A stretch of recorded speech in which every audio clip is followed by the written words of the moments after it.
Hello, everyone. Welcome to another Patron Pre-Show. Yes, indeedy. And oh, golly, I love what's become a tradition here for the Patriot Pre-Show. They come filing in all their finery, and they take the expensive seats in the theater. It's like first nighting in New York about 1949. They're all dressed for the theater, as it were. It's beautiful to watch. First nighting? Yeah, it's when you attend the first night of a play. It's always white tie, the way they dress now, the ladies in gowns and all that. I mean, it's wonderful. You don't do that much anymore. But first nighting used to be a big thing. First night of a Broadway show. Oh yeah, very elegant. Some comments from the previous pre-show. John Cardenas says, "I always look dapper." Well, And you look pretty good now. I got to tell you. Doug Christie says, "I'm glad you think my blaze orange coveralls and steel-toed rubber boots are glamorous." Well, you're not wearing them tonight. That was last week, obviously. Oh, okay. No, tonight all the men are in white tie and tails. The ladies are all in gowns, and a more elegant bunch I don't know when I've seen since. As I say, this is like first nighting about 1949 or 39. All right. That's how elegant it is. We're going to try to get through a lot of questions today. We've got a lot of catching up to do. And just a friendly reminder, if you have questions, send them through the Patreon system.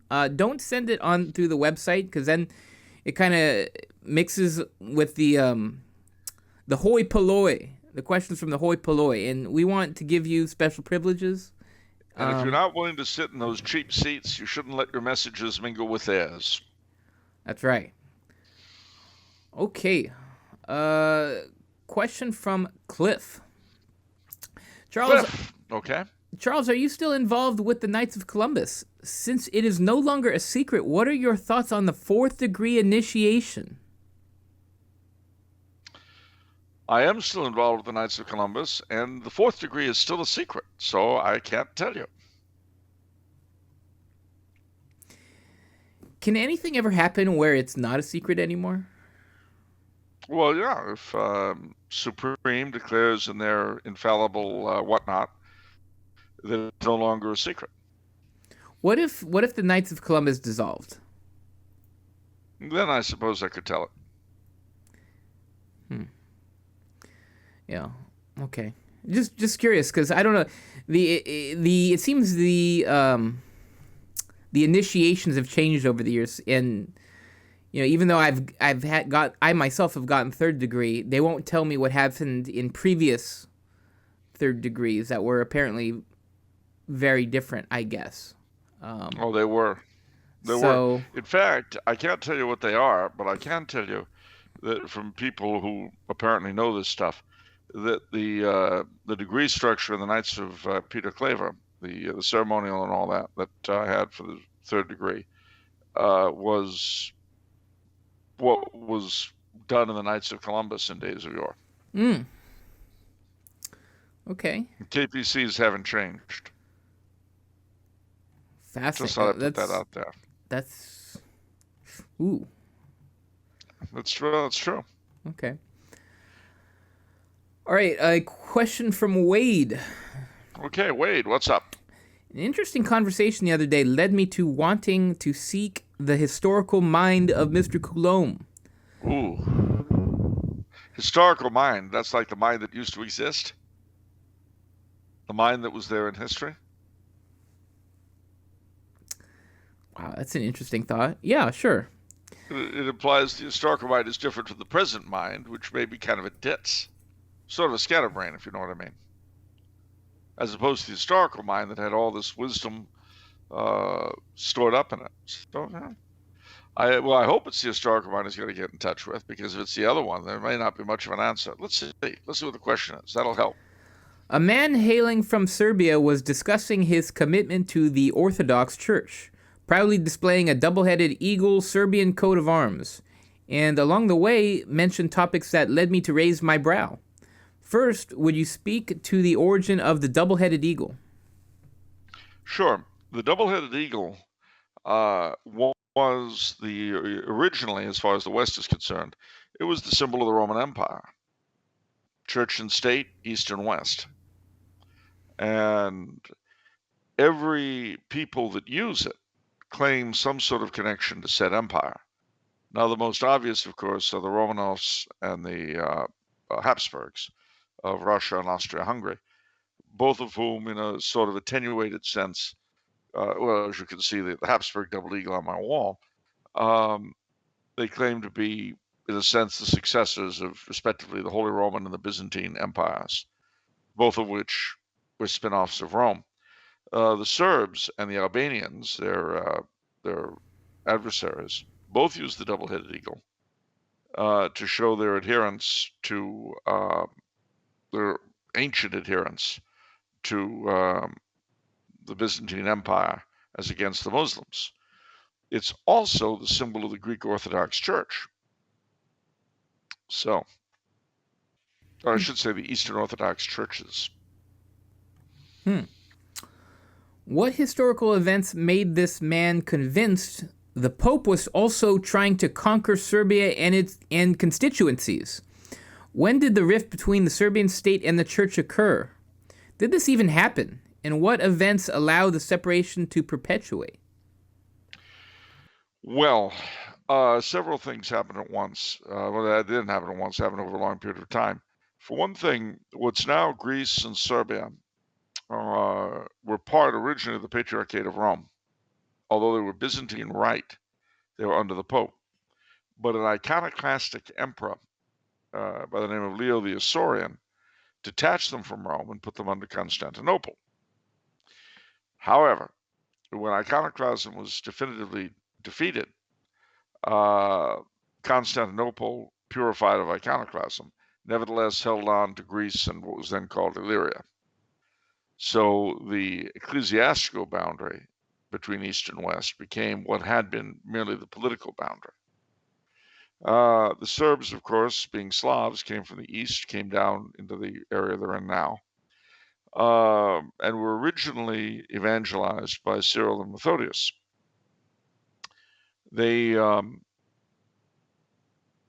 Serbia, in time, became a power of its own between the West and Constantinople, and to some degree played the two off against each other. And there was one Serbian ruler, Stefan Dusan, wanted to become emperor of the East himself and replace the Greeks entirely, which, as you can imagine, they didn't really like all that much. But the modern dislike of the Serbs for Catholicism is a relatively recent thing. Under the Ottomans, of course, they were occupied after the Field of Blackbirds, and like all the other peoples, the Ottomans occupied, really smacked around pretty badly. They were liberated by the Habsburgs for a relatively short period, maybe 70 years in the 17th and 18th centuries. And then they were once again reconquered by the Turks, who did their best to put them at loggerheads with the Croats and with the Habsburgs. However, there were a lot of Serbs who sought refuge in the Habsburg domains, and they were pretty loyal, actually, to the Habsburgs, so much so that in 1848, when the Hungarians had their revolution, the Serbs in Hungary sided with the Habsburgs. They were very popular.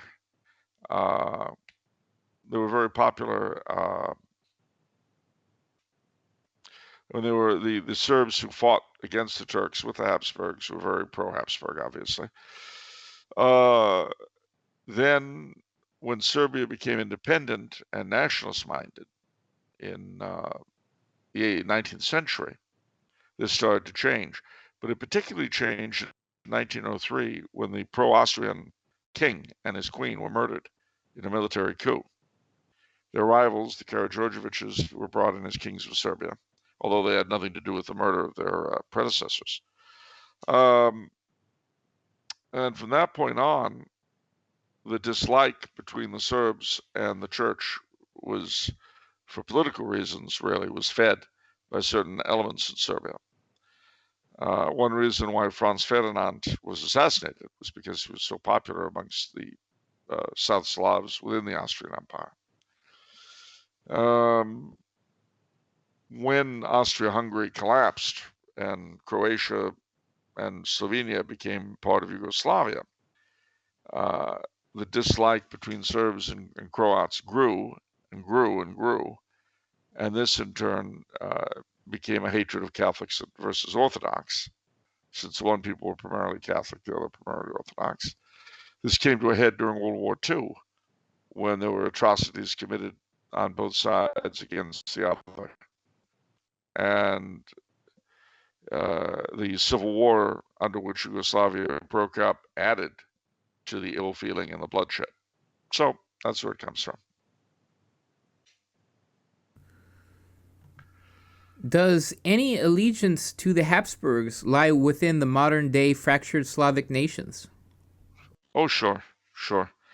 Amongst the Croats, the Slovenes, the Slovaks, the Czechs, some of the Ruthenians, some of the Poles. After all, Pope John Paul II beatified Kaiser Karl, whom he considered his father's emperor, and after whom he was named. Karol Wojtyła was named after Kaiser Karl, his father being a very loyal subject. And the funny thing about that, of course, is that in a sense, having beatified the man after whom he was named, the Pope created his own patron saint.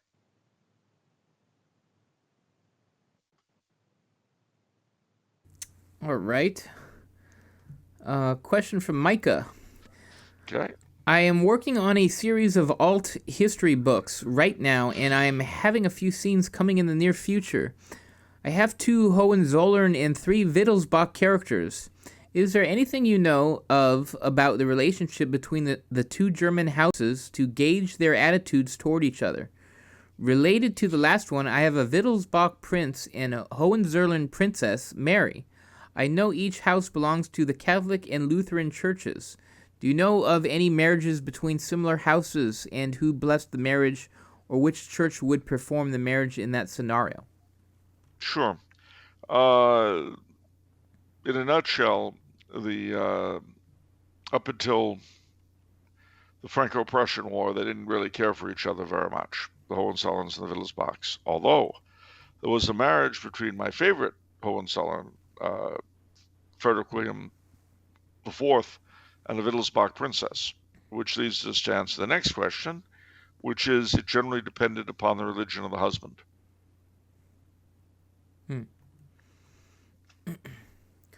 Question from Jacob. Okay.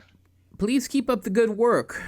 Charles's discussion on Australia was very interesting, and it got me thinking. He mentioned how government officials who have sworn an oath of loyalty to the crown violate it by seeking to break with the monarchy. Do we Americans, who have often throughout their life recited the Pledge of Allegiance to the flag and to the republic for which it stands, find ourselves in a similar situation? If one has pledged allegiance to the republic, would favoring monarchy be a betrayal of that pledge? No. I don't know of any monarchists who are in any kind of a position to affect government policy one bit in the United States. And for that matter, I don't know of any. It's the difference between an abstraction, preferring monarchy in general, to an actual specific plan to commit treason against the republic. On the one hand, I would be all for the transformation of our country into a monarchy, though I don't see how that could happen. I really don't, despite by having had some fun with the idea in Star Spangled Crown. But that in itself reflected the collapse of the system, as opposed to people really wanting to overthrow it. Yeah. And I really had to come up with a bizarre scenario to make that happen. Whereas Republican politicians in countries that have sitting monarchies today, they've sworn allegiance flat out, and they're taking money flat out. They're sucking up the public fundage flat out.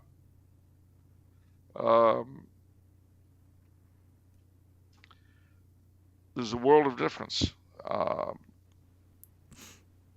I cannot conceive of monarchism in the United States really going, as things stand, really going from what it is now, which is basically a sentiment, to an actual cause that people would fight and die for.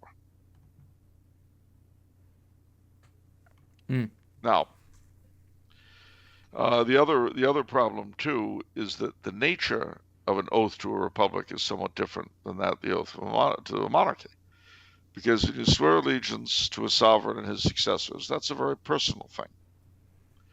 But when you swear allegiance to the Constitution of the United States, what are you really swearing allegiance to? If you believe the Supreme Court, you're swearing allegiance to gay marriage and abortion. Now, that's not what I signed on for. So what does it really mean?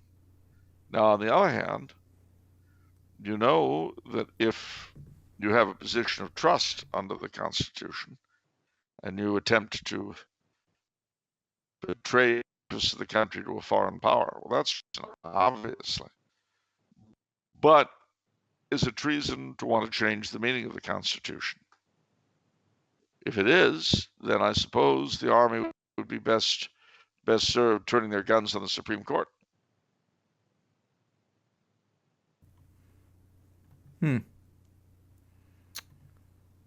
Alrighty. Another question from Jacob. Okay. Does Charles know anything about Father Dolindo Ruotolo, author of the Surrender Novena? No. He is a servant of God, but also had a book on the church's index. What is the status of the index in the church today? Well, it was abolished in 1967, so it has none. That being said, it's a useful historical resource to see which books were condemned and why. The fact that those condemnations no longer hold doesn't change the possible danger in the book. In other words, the index no longer exists. You're not bound by it. But if you study up on it and you see that My Life in Loves by L. Smith were put on the index, well, it's a useful thing to know that and to find out why it was put on the index. Do you think it's possible? Do you think it's feasible to do the index again, given the state of things? Well, there's so much to condemn. That's my point. There's so much to condemn, and the other question is who would be doing it.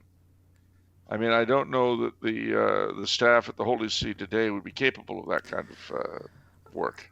Okay, well, this is my fantasy, and in my fantasy, let's say they're capable and able. I mean, you know, they're of that mind where they want to clean things up. Then let them have at it. So do you think it would be feasible? I don't know. I mean, you'd have to go through a lot of stuff. You'd have to state your terms. I mean, originally, the index was intended to protect the faithful from bad books. Now, of course, scholars always had access to those books. Scholars were not bound by it. The idea being that someone who knew his faith and was versed in stuff would not find that kind of book the same danger that a half-educated person who could read but had no background in anything would have. Should there be if you're going to have an index of forbidden books, shouldn't there be an index of forbidden films? An X rating, if you like. I thought there was. Well, there was in a local level, and there still is to a degree. Let me see just for a second. Let's see. We used to have something called the Legion of Decency, which banned films. The Legion of Decency list. Now,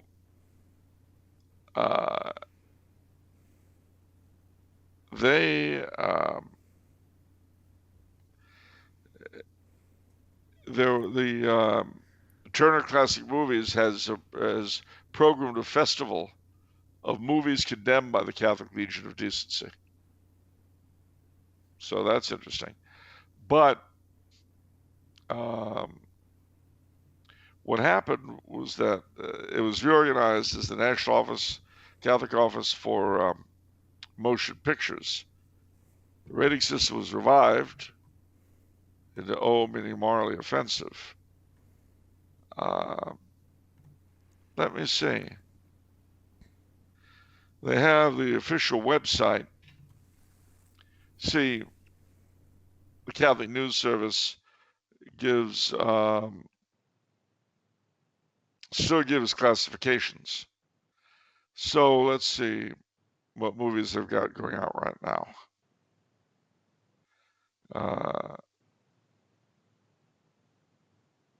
Let me see.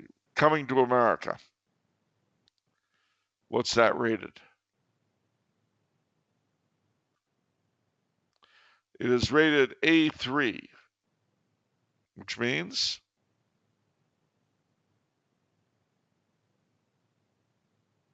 what does it mean? They're not telling me. They don't even tell you what the ratings mean anymore. Sounds pretty shoddy to me. Yeah, movie classifications. Here we go. A3, adults. Adult sensibilities can, of course, run the gamut from a viewer with a high tolerance to edgy subject matter to more sensitive moviegoers who find certain elements less palatable. CNS, Catholic News Service, reviewers try to strike a balance between the two. Films receiving an A3 classification are usually not acceptable for teens, but are appropriate for most adults. Occasionally, however, a worthy film is clearly mature in subject matter, yet older adolescents might derive benefit from it. In that case, a sentence might be added about the movie being acceptable or possibly acceptable for older teens. They do have the O, morally offensive. This classification is applied most importantly to films that deny the existence of God, ridicule religious faith, or are otherwise sacrilegious. Movies that directly contradict scriptural values and church teaching on such matters as euthanasia, abortion, suicide, adultery, homosexual activity, or vigilante killing and revenge also fall into this category. So too do films that feature excessive violence, gratuitous or exploitative sexuality, or for no artistically valid reason, non-stop vulgarity. It seems like a really easy system. You just put O for everything then.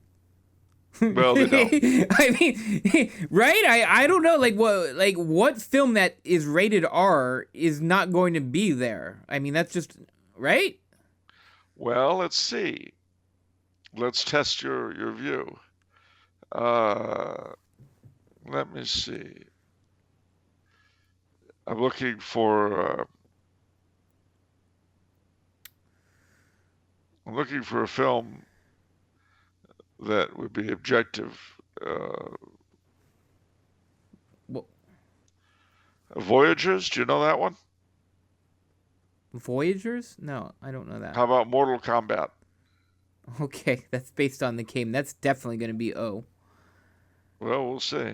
Yeah, you're right. I mean, it just has to be O. Movie classification O. You're quite correct.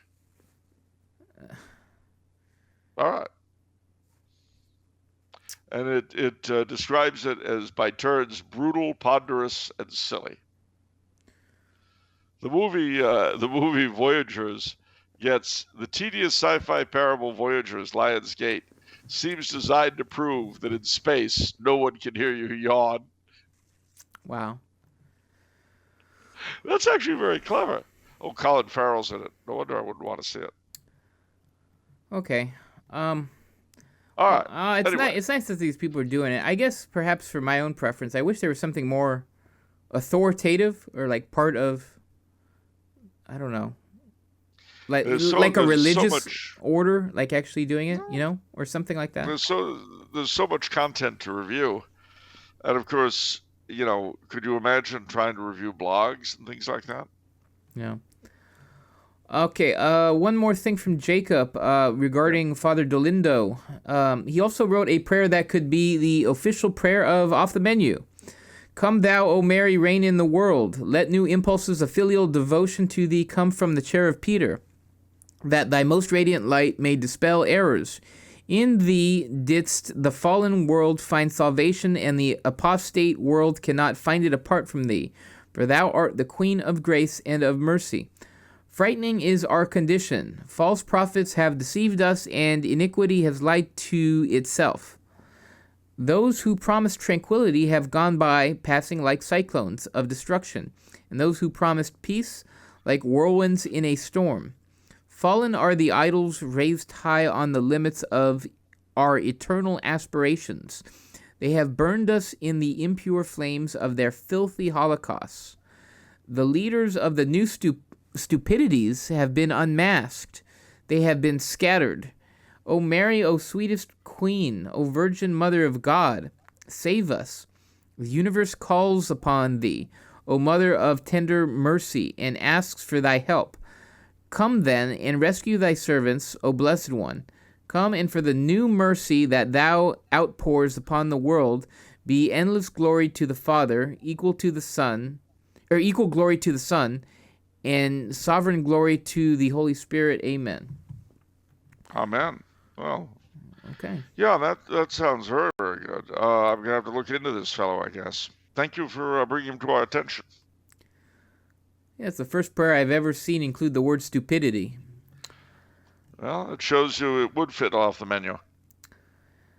Right, question from Joseph. Hello, Charles and Vin. A brief question for both of you. Will you be doing the consecration to St. Joseph? And if so, when?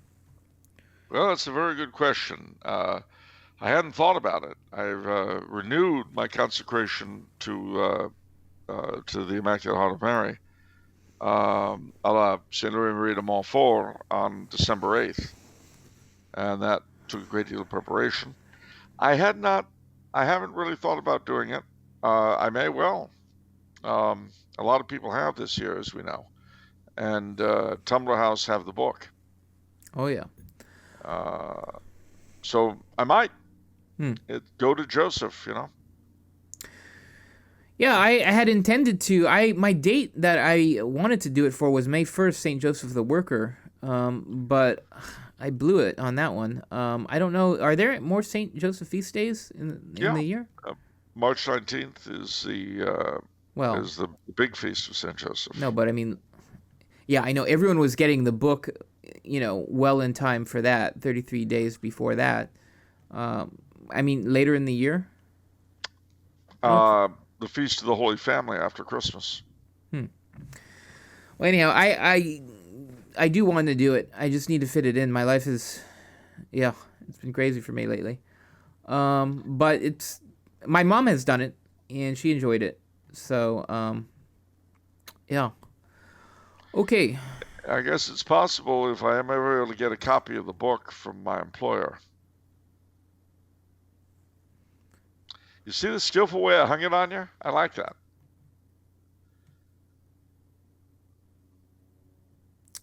Sorry, U.S. residents only, Charles. All right. While supplies last. And in the case of that void were prohibited. And I'm voiding this one because it's prohibited. Right. Yeah. Fine. Let's move along. Have you noticed? Question from Jonathan. Have you noticed that those that put any stock in Prince Harry and Meghan are just royal watchers? I suppose. I mean, I try not to think about them myself. I really, he was never the brightest bulb in the tree, and they clued me out. Jonathan also asks, would a Greek restoration of the Glucksbergs help with Greece's troubles? Oh, yeah, absolutely. Absolutely. I forget who it was who said it long after the monarchy was abolished by a badly run referendum. But the only Greek in public life who was completely disinterested was the king. Right. Another question from Jonathan. Why is it when an elected head of government shows support for monarchy, changes are made? like with de Gaulle or Georgia President Salom Zurabishvili, who will be the last president elected without an electoral college. Very thin argument to be sure, but until the state says otherwise, 2 plus 2 still equals 4. Politicians are adept at wielding power, and what they're interested in, they're interested in. What they're in favor of generally goes. A monarch is not a politician. All right. Philip asks, do humans have the only minds? No. Not at all. First, the angels have minds. God has a mind. Demons have minds. Some of the animals have mentalities of sorts. They don't have memory, really. Usually. They don't reason the way we do. But they can feel pain. They can fear pain. They can fear death. Survival is a big instinct with them. But they don't have minds in the same sense that human beings do. And then, of course, you'll rarely find mimes on radio either, because mime is primarily visual art. So a radio mime would be, Okay. You'd have a hard time seeing a mime on radio. Yeah. Because the radio mimes have never really been that popular. For one thing, you need a narrator to tell people what they were doing. Have you ever seen a radio mime? A couple times. All right. Next question is from. Have you listened to the Radio Mime Hour on radio? All the time. Oh. Let me see who this. I don't want to get this person's name wrong. One second.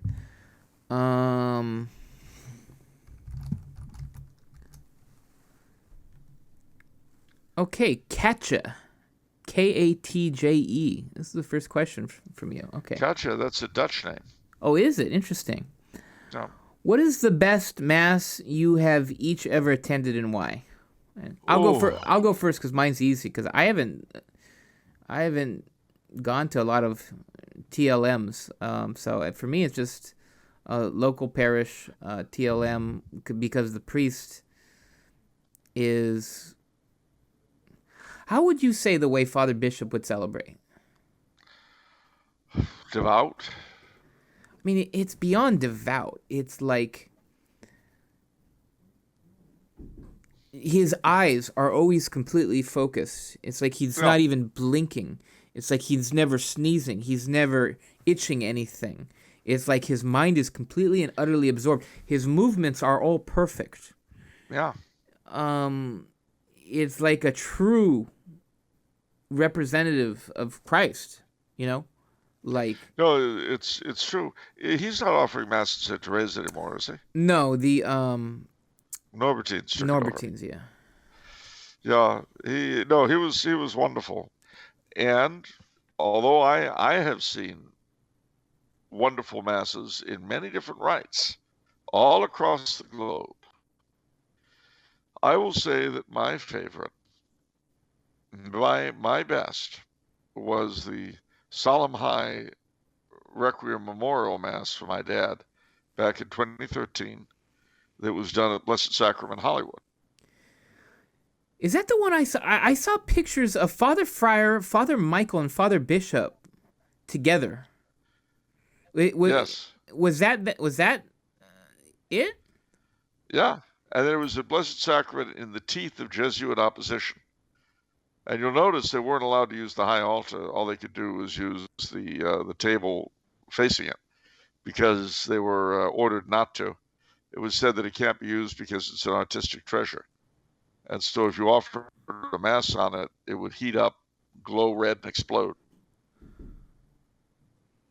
The little Jebbies, the little darlings didn't want it used because, it might start up again, that evil religion that they've freed themselves from. But it was a wonderful, wonderful Mass. Oh. And there was another, the Requiem for my mother when she died. It was very ecumenical because that one had Father Bishop as the main celebrant, Father Friar as the deacon from the FSSP, and my godson, Father Bartus, from the Ordinariate as subdeacon. So it was ecumenical in Catholic terms. That's pretty epic. Yeah. And I'd also say my mother's Solemn High Requiem at Holy Innocents in New York was pretty great. Yeah, but I mean, I've been to a lot of other really extraordinary masses. I've been very fortunate. And if you include the various Eastern Rite liturgies I've been to, it goes on and on. Mm.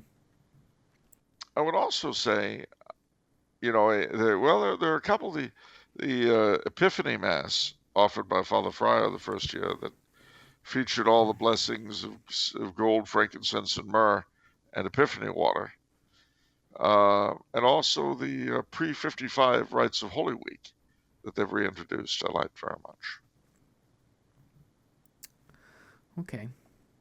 All right, final question for the pre-show from Sandra. I don't know if we prepped for this on the pre-show, Charles. I'm sorry if this catches you off guard. Was Pope Pius IX's Syllabus of Errors meant to be for all ages? Well, that's an interesting question. I mean, have the errors he condemned gone away or become dominant? I mean, if an error is an error, it remains an error as long as it exists. It doesn't suddenly become right. I mean, that's true for you, but is that true for America? But your truth is different. Yeah. I see. You're following your own bliss. No, I understand. Well, once you go down that rabbit hole, nothing is anything and everything is nothing. So, what do you think is underneath this question? I mean, I don't understand. I mean, like, again, yeah, if you condemn something, why would it be just a thing, and suddenly right somewhere else? No, I don't know what's behind the question, and I don't care. It's a fair question. The answer is yes. The syllabus, the things condemned in the syllabus were wrong then. They're wrong now.